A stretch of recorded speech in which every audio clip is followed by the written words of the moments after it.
Trailer బాగుందా బాలేదా అని చెప్పేదానికన్నా ముందు ట్రైలర్ చూసినాక మూవీ గురించి ఒక ఐడియా వస్తుంది కదా, ఎట్లుండబోతుందో అనేది.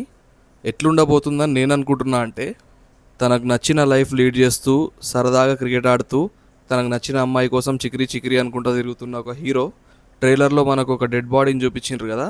అట్లా సడన్గా నాకు తెలిసి ఆ సంఘటనతోనే గ్రౌండ్ రియాలిటీ తెలుసుకొని అసలు ఏం జరుగుతుంది, తన వర్గాన్ని సోకాల్డ్ పెద్ద మనుషులు ఎట్లా దొక్కేస్తున్నారు, ఎట్లా సప్రెస్ చేస్తున్నారు అని అర్థమైన హీరో ఆటనే పొగరుగా మలుచుకొని మల్టిపుల్ గేమ్స్ని ఎక్సెల్ చేసి ఆ ఆటలతోనే పోరాటం చేసి ఎట్లా తన వర్గాన్ని అణిచివేత నుంచి బయటకు తీసుకొద్దాం అనుకున్నాడు అనేదే ఈ సినిమా స్టోరీ అనుకుంటున్నాను నేను.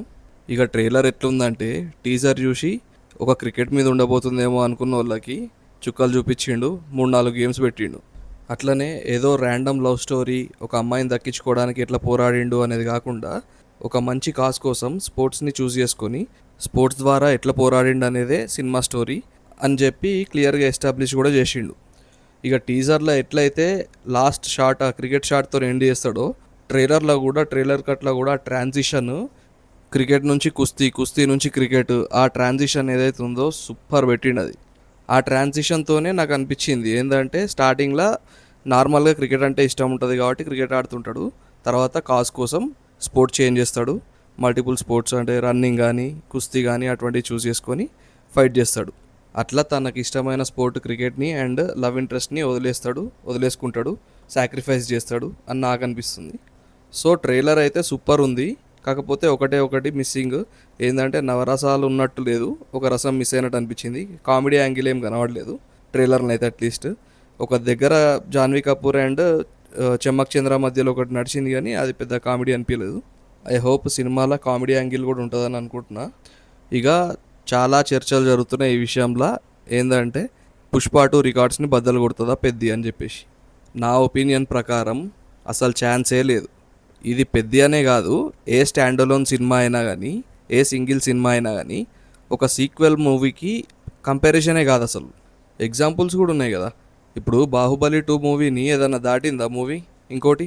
పోనీ పుష్ప దాటిందా? పుష్ప దాటలేదు కదా. సీక్వెల్ వచ్చింది, పుష్ప 2 దాటింది. అట్లనే మొన్న దురంధర్ దాటిందా పుష్ప 2ని? లేదు. దురంధర్ 2 క్లోజ్ వచ్చింది పుష్ప 2కి. ఎందుకంటే సీక్వెల్ మూవీలో ప్రీక్వెల్ ఆల్రెడీ ఏదో యాంటిసిపేషన్ క్రియేట్ చేస్తారు కాబట్టి హైప్ పెరుగుతుంది సీక్వెల్కి. సో అట్లా దాంతో ఒక ఆటోమేటిక్గా పెద్ద హైప్ క్రియేట్ అయిపోతుంది మూవీకి. ఇప్పుడు ఆ హైప్ స్టాండ్ అలోన్ ఫిలింకి ట్రైలర్ ద్వారా తీసుకురావాలంటే కష్టం అది. ఒకవేళ కంటెంట్ సూపర్ ఉన్నా కూడా, థియేట్రికల్ రన్ లాంగ్ రన్ ఇచ్చినా కూడా ఆల్మోస్ట్ ఇంపాసిబుల్ అనే చెప్పుకోవాలి. ఎందుకంటే ఫర్ ఎగ్జాంపుల్ చెప్తా, పుష్ప 2 మూవీ ఉంది, దానికి ఆల్రెడీ పెద్ద హైప్ ఉంది నార్త్లో సౌత్లో, ఎందుకంటే అది సీక్వెల్ కాబట్టి. పుష్ప వల్ల దానికి పెద్ద హైప్ వచ్చింది సీక్వెల్కి. సో ఏంది, అందరు ఎప్పుడెప్పుడు చూద్దామా అనే కాబట్టి చూస్తారు. ఫస్ట్ ఫ్యూ డేస్ పిచ్చ కలెక్షన్స్ ఉంటాయి, ఆ టైంలోనే టికెట్ ప్రైజెస్ హైక్ చేసుకున్నారు వాళ్ళు. సో పిచ్చే కలెక్షన్స్ వచ్చేసినాయి. ఇప్పుడు అది తీసుకొచ్చి ఒక స్టాండ్ అలోన్ ఫిలింకి అప్లై చేస్తా అంటే ఎట్లా? ఒక 3 గంటల సినిమాతోని తెచ్చిన యాంటిసిపేషన్ ఒక 3 నిమిషాల ట్రైలర్తో తేలేరు ఆబ్వియస్గా. సో ఆబ్వియస్లీ దానంత హైప్ ఉండదు. ఈ మాత్రం ఆలోచించకుండా దమ్ముంటే పుష్ప 2 రికార్డ్స్ కొట్టి చూపించమను, ఇటువంటివన్నీ వేస్ట్ ఇవన్నీ. రైట్ గైస్, ఇది నా ఒపీనియన్ ట్రైలర్ మీద and can Peddi beat Pushpa 2 collections అనే టాపిక్ మీద. వీడియో నచ్చితే ఒక లైక్ వేసుకోండి, వీలైతే ఛానల్కి సబ్స్క్రైబ్ చేసుకోవడానికి ట్రై చేయండి. Thank you for watching.